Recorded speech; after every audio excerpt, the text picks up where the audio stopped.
does it make you crazy when you hear someone like Donald Trump Jr. saying that the only reason he does is because he's a Biden and because of his last name and how just wildly comical that is? I mean, does it? It is wildly comical. That's putting it lightly, I think. But you know, what I've learned is this.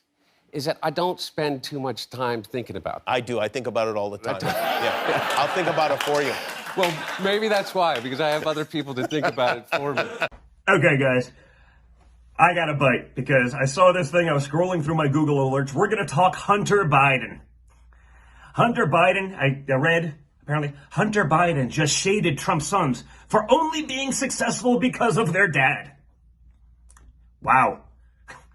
That's rich coming from Hunter. Hunter must have been smoking a little bit more of that Parmesan, you know what I mean? And or something much stronger. Because I get it, guys. I've been blessed, 100%. We've been able to do some incredible things. I've certainly gotten incredible advantages from my father, from his private business. Unlike Hunter taking advantage of a public office. But let's talk about Hunter and all of the accomplishments that he's had on his own. Because apparently he's worked for people other than dad, right? Really? You think crackhead Hunter got into Yale Law without connections from his dad? Gonna go out on a limb and say probably not. But more importantly, let's talk actual jobs. Hunter Biden got a job and then rose through the ranks at MBNA, the largest bank an employer in the state of Delaware, where his dad was a senator for like half a century. Okay? You think that Hunter did that on his own? Do you think that it was coincidence that Joe Biden was simultaneously signing favorable banking legislation for banks like MBNA, that Hunter was the wunderkind at the bank? Guys, we've seen the photos. Okay, no one's going to accuse Hunter of being a wunderkind. Okay, this guy's got some serious issues. He didn't do that on his own. His dad got it for him. He got on the board of Amtrak in his late 20s, maybe early 30s. Why? Because daddy rode the train. Okay? What about Burisma? Right? Remember that board seat where he's pulling in millions to sit on a board of an energy company in a business he knows nothing about?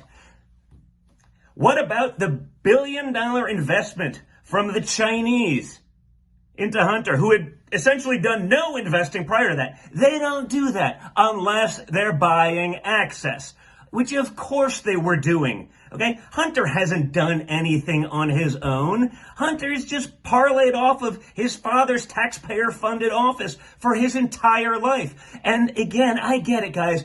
It's liberal privilege. I wrote a book about it. All of these things I wrote in my book. Of course, the media wouldn't talk about it. They would give him a pass because he's the 51-year-old toddler. Okay? He's 51 years old, but you gotta treat him with kid gloves. The media can't touch Hunter. I can't possibly hurt Joe through his incompetent son and the fact that he's done such a terrible job, apparently, bringing this moron up. I mean, think about it. If I did the stuff that Hunter was doing, imagine I did that interview. Well, when I was a crackhead, I smoked Parmesan cheese to try to get high, amongst other things. I was getting millions from the former mayor of Moscow's wife, a person who was connected to human trafficking and prostitution rings in Eastern Europe. Hunter can get away with it. Hunter, you haven't done anything on your own. Literally zero. Stop pretending. And again, maybe it's time at 51 to actually grow up and do something for yourself. Again, I've been blessed with my family and a private business. You've been doing it off of the taxpayers for your entire life. Give me a break.